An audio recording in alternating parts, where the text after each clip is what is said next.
তো হ্যালো বন্ধুরা, তো আশা করি সবাই ভালো আছেন। তো এখানে আজকে আমরা এক্সপ্লেন করব যে সে বিয়ে করে বাড়িতে আসছিল, কিন্তু তার এখানে বউ পাল্টে যায়। তারপর কাহিনীতে কি কি হয় সেটা নিয়ে এখানে আজকে আমরা আলোচনা করব। তো প্রথমে শুরুতেই দেখি যে একটা গ্রামের মধ্যে বিয়ে হচ্ছে। তারপর আমরা দেখতে পারি যে দীপক নামে একটা ছেলে ফুল নামে একটা মেয়েকে বিয়ে করে। তারপর দীপক এখান থেকে বেরিয়ে ওকে নিয়ে ওর বাড়িতে যাবে। তখন এখানে যে ফুলের মা ওকে বলে দেয় যে সবসময় ঘুমঘাটটা, যে মাথার যে ঘুমঘাট থাকে সেই ঘুমঘাটটা যাতে সবসময় লাগানো থাকে, সেটা কিন্তু উঠাবি না। তারপর তারা এখান থেকে বেরিয়ে যায়। তারপর তারা এখান থেকে গিয়ে একটা ট্রেনের মধ্যে উঠে। তারপর তারা গিয়ে যে ট্রেনের মধ্যে যে সিটের মধ্যে তারা গিয়ে বসেছে, সেই সিটের মধ্যে আরও আগেই দুটা নতুন বিয়ে করা বউ বসে রয়েছে। আর এখানে বউয়ের যে কাপড় পরানো স্টাইল সব কিছু সেম ছিল। আর এখানে জামাই যেন কোট পরানো বা সব কিছু, ওদের সব কিছুই সেম মিল ছিল। তারপরে তারা এখানে অ্যাডজাস্ট করে বসলো। তারপর দীপক কিছুক্ষণ পরে বলছে যে আমি একটু টয়লেট থেকে আসছি, তুমি একটু বসো। তারপর দীপক ওখান থেকে এসে দেখে যে ও যেখানে নামবে সেখানে ওর রেলগাড়ি ওখানে দাঁড়িয়ে গেছে। তারপর দীপক তাড়াতাড়ি করে ফুলকে টেনে নিয়ে ট্রেন থেকে নামিয়ে আসে। তখন ফুল দাঁড়িয়ে ভাবে যে এখন কি ও দীপকের সাথে যাবে কি যাবে না। তো পরে ও দীপকের সাথেই চলা শুরু করে। তারপরে আমরা দেখি যে দীপকের যে বন্ধুরা ছিল গ্রামের সব বন্ধুরা মিলে একটা ব্যান্ড বাজনা রেডি করে রাখে। তারপর যখন দীপক বাস থেকে নামে ওকে নিয়ে, তখনই ওর বন্ধুরা ব্যান্ড বাজনাকে বাজাতে শুরু করে দেয়। তারপরে ও বাড়িতে যাওয়ার পর ওকে যে ফুলকে বলে যে তার মাথার উপরে যে ঘুমঘাটটা দেওয়ানো আছে সেই ঘুমঘাটটা মাথার উপরে উঠানোর জন্য, কারণ ও এখন বাড়িতে চলে এসেছে, সেটা কোনো প্রবলেম হবে না। তারপর ও যখন ঘুমঘাটটা উপরে উঠায় তখনই দেখে যে এখানে ওর বউ বদলা হয়ে গেছে। কারণ এখানে সে যে মেয়েকে বিয়ে করেছিল দীপক, এখানে ফুলই ছিল না, এটা একটা অন্য মেয়ে ওর সাথে চলে এসেছে। তারপরে দীপকের মনে আসে যে ট্রেনের মধ্যে তো আরও অনেক বউ ছিল, তাহলে সেখানে অনেক বদলা বদলি হয়ে গেছে হতে পারে। তারপরে দীপকের বাবুকে দেখি যে উনি অনেক মন থেকে অনেক রাগ হয়ে আছে, যে দীপককে বলছে যে তুমি কেন বুঝোনি যে তুমি অন্য কাউকে নিয়ে আসছো, তুমি তো একবার যাচাই করে দেখবে যে কাকে নিয়ে আসছো। এমন নিয়ে এসেছো যে অন্য কারো বউকে উঠিয়ে নিয়ে তুমি তোমার বাড়িতে নিয়ে চলে এসেছো। তখনই ওই যে নতুন মহিলাটা এসেছে, ওর সাথে যে মেয়েটা এসেছে নতুন বউ, সে বউটা বলে যে কি করে বুঝতে পারবো, যখন আমাদের সামনে থেকে ঘুমঘাটটা এভাবে রাখি তখন পাহাড়ের এপার ওপার কিছুই বুঝতে পারি না আমরা। আমাদের মাথায় যেভাবে ঘুমঘাটটা বিয়ের পর দেওয়া হয়, তারপর আমাদের শুধু নিজের জুতা ছাড়া আর জামার জুতা ছাড়া আমরা আর চোখে কিছুই দেখতে পাই না। তারপর পঙ্কজের মা বলে যে জুতাটাই ঠিক করে চেনে নিতে। তখন ওখানে দীপক ভাবে যে হয়তো এখানে ফুল ওখানে বদল হয়ে গেছে, যে ও কোথায় গিয়ে নামবে কি করবে, ওর দীপকের মাথায় এসব ঘুরছিল। তখন দীপকের বাবা ওই মেয়েকে জিজ্ঞাসা করে, যে নতুন বউ হিসাবে বাড়িতে এসেছে, ওকে জিজ্ঞাসা করে যে তোমার নাম কি। সে মেয়ে বলে যে পুষ্পারাজ। দীপকের বাবা তারপর জিজ্ঞাসা করে যে তোমার জামাইয়ের নাম কি। তারপর দীপকের মা বলে থোত, কিউর জামাইয়ের নাম কি নিজের মুখে নেয়। তারপর সে মেয়ে বলে ওঠে যে পঙ্কজ। তারপর পুষ্পা যে মেয়েটা, সেই মেয়েটা বলে যে তার শ্বশুরবাড়ি হচ্ছে ছত্তিশগড়ে। ও এখন যেখানে এসেছে তার ও শ্বশুরবাড়ি থেকে ও এখন বহুত দূরে আছে, আর এখান থেকে ছত্তিশগড় আরও অনেক দূর। তখন জিজ্ঞাসা করে দীপকের বাবা বলে যে তুমি কোন রেল স্টেশন থেকে উঠেছ। তারপর পুষ্পা বলে সেটাও ও দেখিনি, কারণ ওর মাথার মধ্যে ঘুমঘাট লাগানো ছিল। তারপর তাকে জিজ্ঞাসা করে যে ঘরের কোনো যদি কেউ নাম্বার থাকে তাহলে ঘরের নাম্বার বলতে, তাকে সেখানে কল করে বলবে যে আপনার মেয়ে এখানে আছে বা কিছু। কিন্তু সে একটা নাম্বার বলে। তারপরে আমরা দেখি যে ট্রেন সবাই লাস্টে একটা যেখানে গিয়ে দাঁড়ায় পাতিল একটা রেল স্টেশন, সেখানেই ফুল ওখানে নেমে যায়। কারণ ও যে পঙ্কজ ছিল, পঙ্কজ তখন ভাবছিল যে ওর বউ ওর সাথে বসে রয়েছে, কিন্তু সেখানে একটা আদল বদল হয়ে গিয়েছিল। তারপর ওকে টানে, তারপর ও দেখে যে ও একটা আলাদা জায়গায় এসে পড়েছে। তারপর এখানে দীপককেও দেখতে পাচ্ছে না। তারপর এখানে দেখি যে ওই যে রেল থেকে নামছে, তারপর ওকে দেখছি যে পঙ্কজ যে জয়া বলে চিল্লাচ্ছে। তারপর এখানে ফুলকে বলছে যে জয়া নেই বা এসব কিছু। তারপর জয়া এখান থেকে ডরে ওখান থেকে চলে আসতে চায়।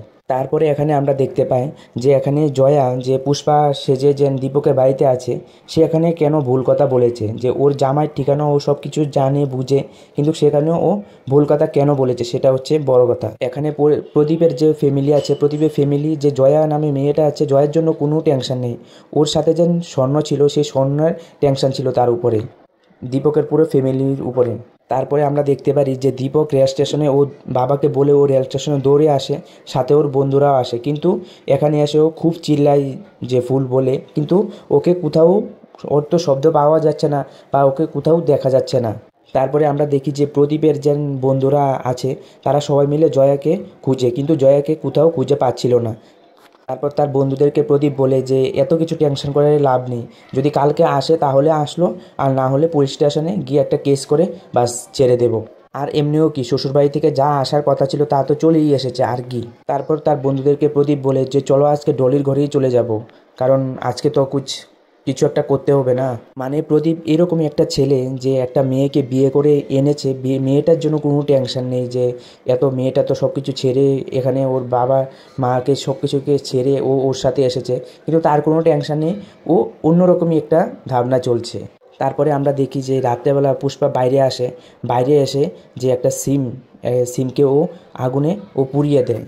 আমরা তো দেখে মনে করছিলাম যে এ মেয়েটা কিছু না কিছু একটা ভিতরে ভিতরে কিছু না কিছু একটা চালাচ্ছে। তারপরে আমরা দেখি যে ফুল একটা নতুন জায়গায় আসে, ওই জায়গায় কিছুও চিনে না, না কিছু জানে।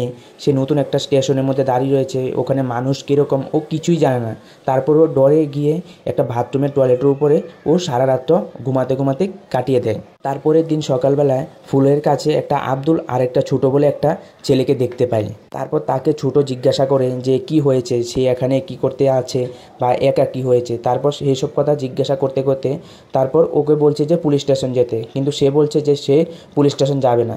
তারপর যে রেল লাইনের যে মাস্টার থাকে সে মাস্টারের কাছে ছোটো ওকে নিয়ে যায়। তারপর ওখানে যাওয়ার পর যে স্টেশন মাস্টার থাকে, স্টেশন মাস্টার তাকে জিজ্ঞাসা করে যে তোমার শ্বশুরবাড়ি কোথায়, কিন্তু ও তো শ্বশুরবাড়ি কিছু জানে না। তারপর জিজ্ঞাসা করে যে তোমার মায়ের বাড়ি কোথায়। তারপর সে বলে যে গঙ্গাপুর, কিন্তু গঙ্গাপুর তো পুরো দেশের মধ্যে অনেক জায়গায় আছে, যে জায়গার মধ্যে গঙ্গার জল নেই সেই জায়গার নামও গঙ্গাপুর আছে। এখানে ফুলের কিছুই ও জানে না যে সে কোন গঙ্গাপুরের মধ্যে সে থাকে। তারপরে আমরা দেখি যে দীপক পুলিশ স্টেশনে যাবে কমপ্লেন করাতে, যে তার বউ হারিয়ে গেছে বা কিছু একটা বলে ও কমপ্লেন করাতে যাবে। তখন পুষ্পাকে বলে যে পুলিশ স্টেশন যেতে, কিন্তু পুষ্পা তাকে মানা করে দেয় যে ওর ডর লাগে, ও পুলিশ স্টেশন যাবে না।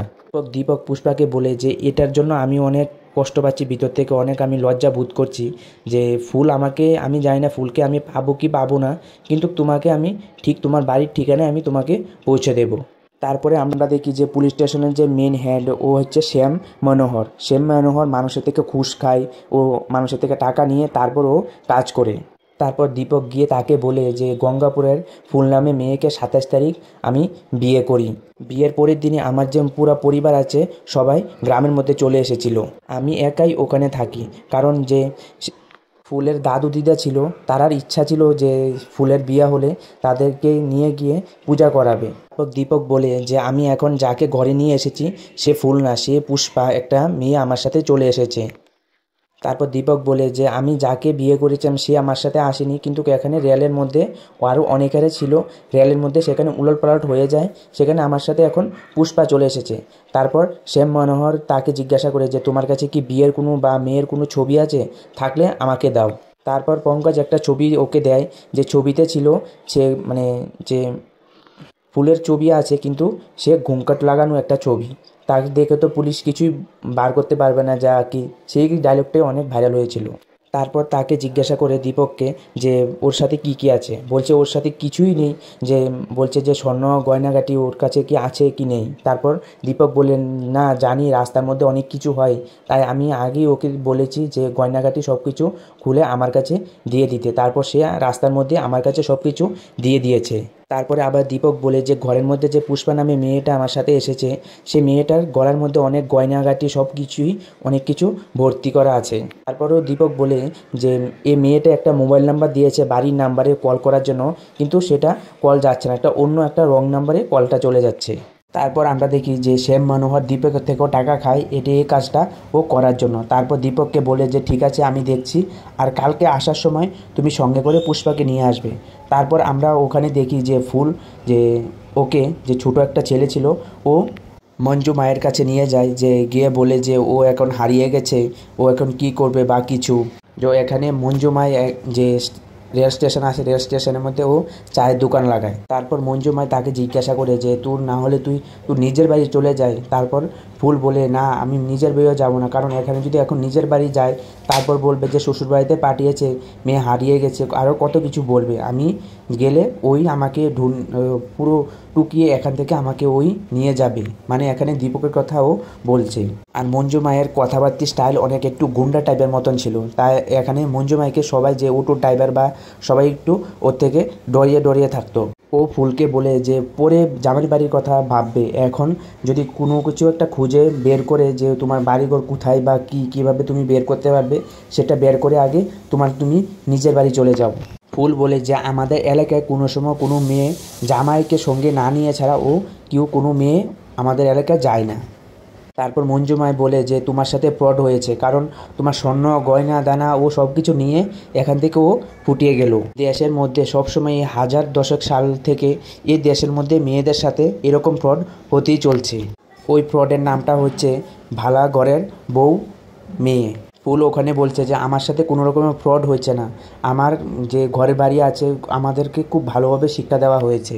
মঞ্জুমায় বলে যে তোমার মা তোমাকে ভালো বানাইছে না, একটা গাধা বানিয়েছে, কারণ তোমার শ্বশুরবাড়ি কোথায় তুমি সেটাই জানো না। ফুল তারপরে বলে যে আমি গাধা নয়, আমি ঘরের সব কিছু কাজ জানি, তাহলে আর কি তুমি তাহলে এখন ঘর চলে যাও। তারপরে এই কথা শুনে ফুল এখান থেকে উঠে চলে যায়। আর ওখানে দেখছি যে পুষ্পা সকালে পূজা দিতে গেছে মন্দিরে, সে মন্দিরে গিয়ে ও 5-6 ঘন্টা পরে ও বাড়িতে ফিরেছে, কিন্তু সবাই মিলে ওকে পুরো দুনিয়া খুঁজে নিয়েছে, কিন্তু ওকে কোথাও পাচ্ছিল না। সবাই ভেবেছিল যে ও নাকি পালিয়ে গেছে, কিন্তু যখন ও আবার ফিরে আসে তখন সবার মনের মধ্যে একটা শান্তি চলে আসে। আর প্রদীপের যে এলাকার মধ্যে থানার মধ্যে যে জয়া যে রেল স্টেশন হারিয়ে গেছে সেটা একটা রিপোর্ট থানার মধ্যে ও করে দেয়। আর এই রিপোর্ট দেওয়ার পর ওর যে জয়া হারিয়ে গেছে সেই রিপোর্টটা আশপাশে যত থানা আছে সব থানার মধ্যে ছড়িয়ে দেওয়া হয়। তারপরে আমরা দেখি যে শ্যামের যে থানা আছে সেই থানার মধ্যেও এই রিপোর্টটা চলে আসে। তারপর শ্যাম ভাবে যে এই রিপোর্টটা তো পুষ্পার সাথে তো মিলছে না, পুষ্পা কি জয়া নাকি। তারপরে আমরা পুষ্পাকে দেখি যে ও বাইরে রাত্রিবেলা সবাই ঘুমানোর পরে ও বাইরে চলে এসেছে, এসে মোবাইলের মধ্যে একটা নতুন সিম লাগাচ্ছে। তখনই আমরা বুঝতে পারি যে ও যে পূজা দিতে গেছে মন্দিরের মধ্যে, সে পূজা দিতে গিয়ে কী করেছিল, মানে একটা সিম নিয়েছিল, সেই সিমটা এখন ও মোবাইলের মধ্যে লাগাচ্ছে। তারপরে ফুল বসে বসে খাচ্ছিল, তো হঠাৎ করে মঞ্জুমায় বলে যে ওর দোকানে একটা সিঙ্গারা বেজে দিতে। তখন থেকে আমরা বুঝতে পারি যে মঞ্জুমায়ের দোকানে ও আস্তে আস্তে কাম করতেও শুরু করে দেয়। তারপরে আমরা দেখি যে দীপকের যে বৌদি আছে সে বৌদি যে নিজের জামাইকে সবসময় ছেলের নাম ধরে বলে, যেমন বাবলুর বাবা। তারপর পুষ্পা জিজ্ঞাসা করে যে তুমি তোমার স্বামীর নাম কেন লও না। তারপর সে বলে যে স্বামীর নাম নিতে নেই। তারপর পুষ্পা বলে যে যেহেতু এত সুন্দর নাম দেওয়া আছে তাহলে নাম ধরে বলতে কি সমস্যা, এজি ওজি বাবলুর বাবা এরকম বলে তো ডেকে কোনো লাভ নেই না, যেহেতু একটা সুন্দর নাম আছে। তারপর পুষ্পার মনে হয় যে ওর হাতের মধ্যেও তো একটা লেখা আছে জয়া বলে। তারপরে আমরা দেখি যে দীপক পুষ্পাকে নিয়ে থানায় নিয়ে যায়। তারপর থানার মধ্যে শ্যাম ওকে জিজ্ঞাসা করে ওর বাবার নাম কি, ওর কোথায় বাড়ি, কোথায় কী তার, কিন্তু এখানে সব কিছু ও মিথ্যা বলছিল। তারপর এখানে শ্যাম ওর হাতের মধ্যে ট্যাটুটা দেখে ফেলে। তারপর তাকে বলে যে তোমার নাম পুষ্পা হলে তুমি এখানে সে নামটা চেঞ্জ করে নিয়েছিল, এখানে নামও শেয়া করে নিয়েছিল। তারপর পুলিশ ওকে জিজ্ঞাসা করে যে তাহলে তোমার নাম পুষ্পা হলে তাহলে তুমি ট্যাটু কেন শিয়া নামে এঁকেছ। পুষ্পা বলে যে ছোটোবেলায় আমার দাদু সবসময় আমাকে শ্রিয়া বলে ডাকতো, তাই আমি শ্রিয়া নামটাই এখানে আমার হাতের মধ্যে লিখেছি। তারপর শ্যাম ওকে বলে যে একটা ছবি তুলে দেওয়ার জন্য। তারপর ছবি তুলতে যাওয়ার সময় পুষ্পা মাথা থেকে ঘুমঘাটটা নিচে ফেলে দেয়। তখন শ্যাম বলে যে ফটো তুলছে, এটা না হলে চেহারা যদি না আসে তাহলে ফটো কিভাবে হবে। তখন পুষ্পা বলে যদি এখানে আমার চেহারা চলে আসে তাহলে পুরো রাজ্যের মধ্যে আমার বদনাম হয়ে যাবে। তারপর ওকে বলে ঠিক আছে তাহলে তুমি একটা হাতের ছাপই এখানে দিয়ে যাও। তারপর এখান থেকে সেরে যখন পুষ্পা যাচ্ছিল তখন শ্যাম পুষ্পাকে জয়া বলে ডাকে, তখন পুষ্পা হঠাৎ করে ও ফিরে যায়। তো এখানে শ্যাম কনফার্ম হয়ে গিয়েছিল যে পুষ্পাই এখানে জয়া। তারপরে এখানে দেখি যে ফুল যে ঘরে ওকে নিয়ে যায়। তারপর ওকে বলে যে কিছু তুই যদি খাস তাহলে কিছু রুটি বানিয়ে নে, আর সঙ্গে আমার জন্য রুটি বানিয়ে নিস। তারপর ফুল ওকে জিজ্ঞাসা করে যে তোমার কি ফ্যামিলি বা কোনো কিছু নেই। তখন সে বলে যে সব কিছুই আমার ছিল, আমার ছেলে আমার জামা সব কিছু ছিল, কিন্তু আমার খেয়ে আমাকে ওরা মারধর করতো, তাই আমি একদিন ওদেরকেই এখান থেকে মারধর করে ভাগিয়ে দিয়েছি।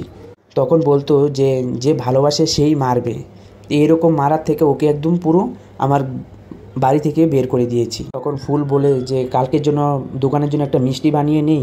তাহলে তখন মঞ্জু ভাই বলে যে এখানে নতুন সব কিছু এসে তুমি একটা বানাতে পারবে। তারপর এখানে ফুল বলে যে মা তো আমাকে এটাই শিখিয়েছে সারা জীবন ধরে। তারপর আমরা দেখেছিলাম যে মঞ্জু ভাইয়ের দোকানের মধ্যে যে একজন সবসময় একটা ড্রাইভার আসতো, সে 2টা সিঙ্গারা নিত, 4বার এসে ও চাটনি নিত। তাকে ডাক দিয়ে বলে যে কিছু খাবে কি না। তারপর সে যে মিষ্টি বানিয়েছিল ও সেই মিষ্টিটা ওকে দিয়ে টেস্ট করায়। তো ফুল পিছন থেকে বলে যে প্রথম তো তুমি একটু খেয়ে দেখো যে কীরকম। তারপর মঞ্জু ভাই বলে যে আমার জীবনের মধ্যে এমন কোনো কিছু খুশি নেই যে আমি খাবো। আর ওখানে শ্যাম আর যে ওর যে ছোটো পুলিশ অফিসার, ও দুজন মিলে পুষ্পার উপর নজর রাখা শুরু করে দেয় যে পুষ্পা কোথায় যাচ্ছে, কি করছে। তারপর ওরা দেখে যে পুষ্পার হাতে একটা মোবাইল। আর মন্দির পুষ্পা সবসময় কেন যেত, কারণ এই মন্দিরের মধ্যে আসলেই ভালোভাবে ওখানে টাওয়ার পাওয়া যেত, তাই ও সবসময় মন্দিরের মধ্যে চলে আসতো। আমরা দেখি যে দীপক একটা দোকানের মধ্যে যায়, গিয়ে বলে যে এর মেয়েটা কি দেখেছ। সেই দোকানদার বলে যে এখানে তো চেহারাই দেখে যাচ্ছে না, যে মানুষের চেহারাই তো মেন, যে একজন একজনকে মনে রাখবে দেখবে, সে চেহারাই তো মেন। তখন দোকানদারের একজন কি মনে হয় দোকানদারের বউই এসে ওকে চা দেয়। তখন দেখে যে ও দোকানদারের বউ পুরো বোরকা পরে আছে। তারপর আমরা দেখি যে দীপকের একজন গুঞ্জন নামে একটা বন্ধু ছিল, সে পুষ্পার সাথে মোটামুটি ভালো একটা সম্পর্কে একটা বন্ডিংয়ে চলে এসেছে, সে কথাবার্তা সবসময় বলে। তখনই দীপকের বাবু এসে গুঞ্জনকে বলে যে এখন ক্ষেতের মধ্যে কিছু কীটনাশক ঢেলে দাও, কারণ এখন ফসলও ঠিক করে হচ্ছে না, তারপরে না হলে কি হবে, তাই জন্য বলছি কিছু কীটনাশক ঢেলে দাও। তখন পুষ্পা বলে যে কীটনাশক না ঢেলে টিকিট লেফট লাগাতে। তখন বলে যে এখন তো তুমি কীটনাশক দিলে সেই ফসলটাকেও শেষ করে দেবে, তারপর এখানে যে এগুলি আছে সেগুলিও শেষ হয়ে যাবে, কিন্তু এটা লাগালে তোমার ফসলটা বেঁচে যাবে, কিন্তু যাগুলি পোকামাকড় আছে সবগুলি এখানে মরে যাবে। তখন সবাই এখানে ভাবছে যে ওর এত কৃষিকাজের জন্য ও এত কিছু কিভাবে জানে। তারপর পুষ্পা ওখানে বলে যে আমার বাবুর অনেক বড় ক্ষেতি ছিল, অনেক বড় বড় জায়গা ছিল, তাই জন্য আমি এসব কিছু জানি। তারপর যে পুনমের যে একজন ছেলে আছে, যে দীপকের ভাইয়ের ছোট একটা ছেলে আছে, সে দেখছে যে পুষ্পা ঘরে এসে দেখছে যে সে মোবাইল টিপছে, মোবাইল হাতে নিয়ে এমনি হেলো হেলো করছে। তখন পুষ্পা ওর থেকে মোবাইলটা নিয়ে নেয়, বলে যে একটা গেম দেখায়, যে সাপের গেমটা দেখায় ওকে, বলে যে তুমি কি এই গেমটা খেলেছো বা কিছু। তারপর ওকে ভুলিয়ে দেয়। তারপর বলে যে কাউকে এসব কথা না বলতে। তাকে জিজ্ঞাসা করছে পুষ্পা যে তুমি এই মোবাইল কোথায় পেয়েছো। সে বলছে যে বেডের নিচে। তারপর সেই ছেলেটা বলছে যে আমার মাও আমার বাবার ছবি এঁকে সেটা বেডের নিচে রেখে দিয়েছে, যাতে কেউ না দেখে। মার অনেক সময় বাবার এই ছবিটা দেখে।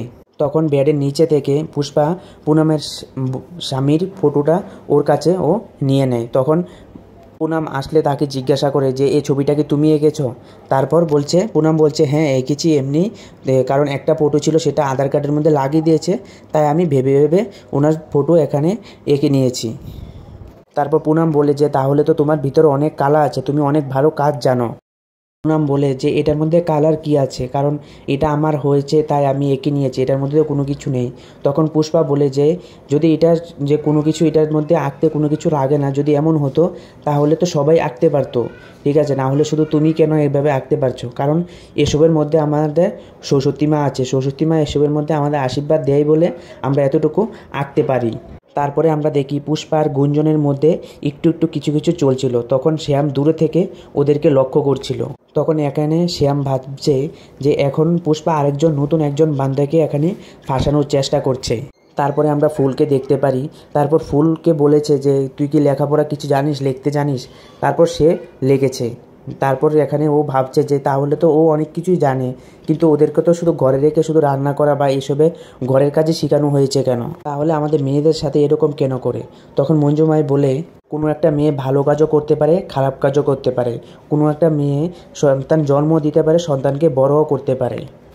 এখানে এভাবে দেখা যায় তো তাহলে এখানে ছেলেদের কোনো মেয়েদের কাছে কোনো কিছু দরকার নেই। যদি কথা যদি মেয়েদের মনে হয়ে যায় যে একজন ছেলে ছাড়া ওরা ভালোভাবে চলতে পারবে বা এসব কিছু যদি মনে হয়ে যায়, তাহলে কিন্তু ওদের যে একটা ভয় সে ভাবটা কিন্তু ওদের মধ্যে আর ছেড়া পাবে না। এখন বুঝেছিস যে কিভাবে কি চলছে।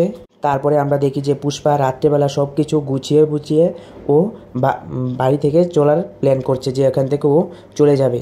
তারপরকে ও দেখছে যে দীপক মদ খেয়ে সাইকেল নিয়ে ঢুলতে ও আসছে। সে তার বন্ধুদের সাথে বসে মদ খেয়েছিল সেই ফুলের দুঃখে।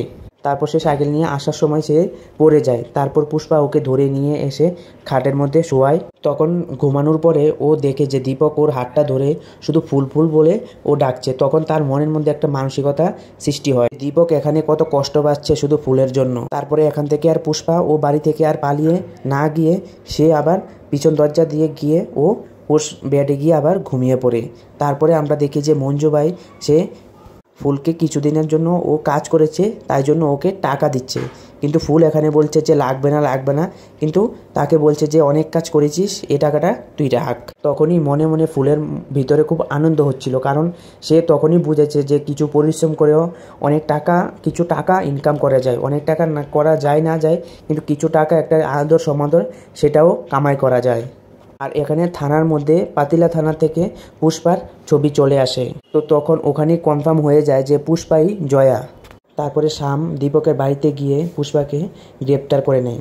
তারপর শ্যাম ওদের সবাইকে বলতে শুরু করে যে যে এ মেয়েটা একজন চোর। ও কিছু কিছু ছেলেদের ফাঁসায়, তারপর ছেলেদের ঘরে যা টাকা পয়সা যা কিছু থাকে সব কিছু ও চুরি করে পালিয়ে যায়। তারপর ওখানে জয়া কিছু বলার জন্য চেষ্টা করে, কিন্তু ওর কথা কেউই শুনতে চায়নি। এখানে দীপকও ওকে চোর মনে করে নিয়েছিল, কারণ দীপকের কাছেও ও অনেকগুলি মিথ্যা কথা এখানে বলেছে। তারপর কিছুক্ষণ পরে গুঞ্জন এসে বলে যে এখানে পুষ্পা ভালো না খারাপ সেটা কিন্তু বলার কথা না, কারণ পুষ্পা একজন ভালো। কারণ কি, ও গুঞ্জনকে বলেছিল যে ফুলের ছবিগুলি ও এভাবে আর্ট করে বানিয়ে আনতে। তারপর ওখানে পুনম বলে যে এই ছবিটা তো আমিই বানিয়েছিলাম। তারপর ওখানে গুঞ্জন বলে যে পুষ্পা আমাকে বলেছিল এই ছবিটাকে এভাবে পোস্টার করে এভাবে বানিয়ে আনতে, সব রেল স্টেশন সব জায়গার মধ্যে লাগানোর জন্য ও বলেছে, কারণ যাতে ফুল ভাবিয়ে আমাদের মিলে পায়। ওই যে মিসিং পোস্টার ছিল, এই মিসিং পোস্টারটা পুলের কাছেও চলে যায়। তারপরে সেই পোস্টারটা দেখে পুলের চোখেও যে খুশির একটা যে কান্না, সে কান্নাটা ওর চোখের মধ্যে চলে আসে। তখনই ওরা বুঝে ফেলে যে দীপক ওদেরকে খোঁজার জন্য অনেক চেষ্টা শুরু করেছে। তারপর ওরা গিয়ে যে স্টেশন মাস্টার থেকে মাস্টারকে এখানে একটা নাম্বার দেওয়া ছিল, সেই নাম্বারে কল করতে বলে, কিন্তু সে স্টেশন মাস্টার সে নাম্বারে অনেকবার কল করে, কিন্তু সে কল কেউ ধরে না, কারণ সে মোবাইল ছিল পুষ্পার, আর পুষ্পার মোবাইল তো শ্যামের কাছে আছে। তারপর দেখতে পারি যে ফুলের তো এটা কনফার্ম হয়ে গেছে যে ও শ্বশুরবাড়ি কোথায়, কোন স্টেশনে গিয়ে নামতে হবে, ওকে এখানে সব কথা সবাই মিলে ওকে বলে দেয়। ওখান থেকে সবাই হাসি হাসি ওকে বিদায় করে দেয়। তারপর ওখান থেকে দেখি যে দীপক ও থানার মধ্যে যায়, গিয়ে শ্যামের কাছে সব কথা বলে যে কি হয়েছে, ও কি করেছে। তারপর এখানে জয়াকে বলে যে ও কি করেছে সেটাও বলতে, ও এরকম কেন করেছে। তারপর জয়া বলতে শুরু করে যে যখন তার বিয়ে ঠিক হয়ে যায় তখন তার মাকে বলে যে সে এখন বিয়ে করতে চায় না, সে এখন পড়তে চায়। সে তার মাকে বলে যে আমি খুব ভালোভাবে একটা র্যাঙ্ক নিয়ে পাশ করেছি, আমি এখন খেতিবাড়ি নিয়ে পড়াশোনা করব। তখন তার মা বলে যে তুই খেতিবাড়ি নিয়ে পড়াশোনা করলে তখন তো জামাই কি তোকে রান্না করে খাওয়াবে। জয়া দেরাদুন গিয়ে কোর্স করতে চেয়েছিল। তারপরে জয়ার মা বলে যে ছেলে অনেক টাকা পয়সা ওর ফ্যামিলিতে আছে, যদি বলে দেখতে পারো, যদি পড়াশোনা করায় তুমি বললে তাহলে করাতেও পারে, আর যদি না করে মনে করবে যে তোমার কিসমতে এটা লেখা ছিল, আর 1 সপ্তাহের মধ্যে তোমার বিয়ে, আর তুমি যদি এখন বিয়ে না করো তাহলে তুমি আমার মরা মুখ দেখবে। জয়া এখানে চিন্তায় পড়ে যায় যে ও কি করবে, যে এখন তো ওকে বিয়ে করতেই হবে। তারপর জয়া বলে যে প্রদীপের যখন আগে একটা বউ ছিল, যে বাচ্চা হচ্ছিল না, তখন সে বউটা আগুনে পুড়ে মারা যায়। তখন কি সে মারা যায় না কি তাকে আগুনে পুড়ে মারা হয়েছে সেটা তো কেউ জানে না। আর বিয়ের দিন টাকা দেওয়ার সময় টাকার মধ্যে 10,000 টাকা কম ছিল। তখন প্রদীপ মাকে অনেক কথা শোনায়। তো পরে এরকম মানুষ আমাকে পরে এসে শ্বশুরবাড়িতে আসার পর আমাকে কোথায় পড়তে দিত। তারপর এখানে হাবিলদার একজন ওকে জিজ্ঞাসা করে যদি এরকম ভাগারই প্ল্যান থাকতো তাহলে বিয়ের আগের দিন ভেঙে নিতে, বা যেদিন বিয়ে ছিল সেদিন ভেঙে নিতে, কিন্তু এই ট্রেন থেকে ভাগার এই প্ল্যান কোথায় থেকে আসে। জয়া তারপর বলে যে এখান থেকে আমি পালিয়ে যাব সেটা কিন্তু আমি ভাবিনি, আমি ভেবেছিলাম যে এখন আমার লাইফে যা হবে, ঘুমটা দিয়ে দিয়েছে, লাইফে যা হবে তাই হবে, আর লাইফ নিয়ে আর কি বলবো। তো তখনই দীপক আমার হাতটা ধরে তখন আমাকে রেলগাড়ি থেকে ও নিচে নামিয়ে নেয়। তো এখানে জীবন আমাকে এত বড় একটা মুহূর্ত দিয়েছে, তো তখন আমার কেমন ইচ্ছা করবে যে আমি আবার ওখানে চলে যেতে। তারপর বলে যে হিমান ত্রিপাঠী আমার বড় বোন, আর ওখানে চুরিটা ভেজে আমি ওকে টাকা পাঠিয়েছি যাতে ও আমার কলেজের ফিসটা আর টাকাটা ও দিতে পারে। ও বলে যে কালকে রাত্রে আমার দেরাদুনের ট্রেন ছিল কিন্তু আমি যাইনি। তারপর দীপক বলে যে এতগুলি মিথ্যা কথা বলেছ, তাহলে তখন সত্যি কথাই বলে দিতে। তারপর জয়া বলে যে যদি আমি সত্যি কথা বলতাম তাহলে কি আমাকে এখানে রাখতে তোমরা? আমি আমার মাকে বলেছিলাম যে আমি বিয়ে করব না, তখন আমার মাই আমার কোনো কথা শুনিনি, আমার মনের কষ্টটা বুঝিনি, আর তোমরা কোথা থেকে বুঝবে? আমি চেয়েছিলাম যে পুরো একটা সপ্তাহ আমি চুপ করে থাকতে, কিন্তু এ পুরো দুনিয়া শুধু আমার পিছনে লেগেছিল যে আমার ঘরে পাঠানোর জন্য, আমার ঘরে পাঠানোর জন্য। যদি আমি কিছু চুরিয়েছি তারপর শুধু আমার একটা জীবনে একটা মৌকা, সেটা আমি চুরি করেছি, না হলে আমি আর কিছু চুরি করিনি।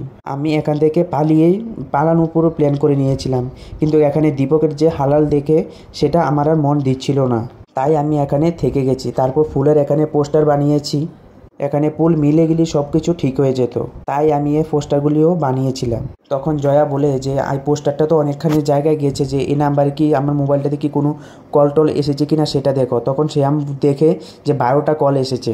তারপর ওই নাম্বারে কল করার পর সবাই বলে যে এখন সবাই জানতে পেরেছে যে এখন পুল কোথায় আছে। তখন শ্যাম দীপককে বলে যে এখান থেকে চলে যেতে, আর তার বন্ধুদেরকেও বলে যে চলে যেতে, কিন্তু এখানে জয়াকে ছাড়েনি ওরা, কারণ ওর জামাই যে প্রদীপ আসছিল ওকে নিয়ে যাওয়ার জন্য। তারপরে আমরা দেখি যে প্রদীপ এসেই ডাইরেক্ট শ্যামকে ও ঘুষ দিয়ে দেয়, কারণ হচ্ছে যাতে এই কেস ও এখানেই সব কিছু শেষ করে দেয়। তারপরে শ্যাম ও যেরকম বলে, প্রদীপ যেরকম বলে শ্যাম সেরকমই করে। তারপরে এখানে জয়াকে ওখান থেকে বাইর করে আনা হয়। তারপর ও জয়া বাইরে আসার সামনেই প্রদীপ ওকে জোর করে একটা থাপড় মারে, কিন্তু এখানে যারা ছিল ওকে কেউ কিছু বলেনি, কেউ কিছু করেনি। তারপর প্রদীপ তাকে অনেক কথা শোনায় যে এখনও তুই গয়না নিয়ে এসেছিস, গয়নাগুলি ঠিক করে রাখিস নি। তারপর ওকে আরও অনেকগুলি কথা শোনায় যে তার মাকে কি বলেছে, ওকে বলছে যে এখন তুই শুধু চল বাড়িতে, তারপর তোকে দেখাচ্ছি। তারপর প্রদীপ ওকে নিয়ে হাতটা ধরে ও যাবেই, তখনই এখানে শ্যাম স্যার বলে যে এখন তো একটা কেস শেষ হয়ে গেছে, এখন আরেকটা কেস শুরু হবে। তারপর শ্যাম স্যার মেয়েটাকে যে পুষ্পা জয়াকে একটা রুমাল দেয়, যে তাকে যেন থারপা দিয়েছে, থারপার জন্য ও রক্ত এসেছে, সেই রক্তটা মোছার জন্য। তখন সে প্রদীপকে বলে যে তুমি জয়া একজন নাবালিক, তুমি তাকে নিয়ে যেতে পারো না তার ইচ্ছার বিরোধী। তুমি এজেন্ট থানার মধ্যে সে মেয়েটার উপর হাত উঠিয়েছ, তারপর শ্বশুরবাড়ি থেকে টাকা পয়সার কথা এখানে বলেছ, তারপর এখানে ডরানো, তারপর তাকে ধমকানো, সেটা কিন্তু অপরাধ প্রদীপ বাবু। তারপর শ্যাম স্যার বলে যে এখন যে তুমি ওকে মেরেছ, তারপর তার ঘরের বাড়ি থেকে টাকা নেওয়ার এখানে কথাগুলি বলেছ, সেটা শুধু আমি যদি এখানে লেখে যে কেস করে দেই না, তারপর পুরো জীবন ঘরের ভিতরে শুধু জেলখানার মধ্যেই থাকবে। তারপর তোমার প্রথম বউয়ের যে কেসটা ছিল যে বউকে কি তুমি মেরেছিলে নাকি বউ নিজেই মরে গেছে, সেই কেসটা কিন্তু তারপর পাতা কি পাতা শুধু খুলতে থাকবে।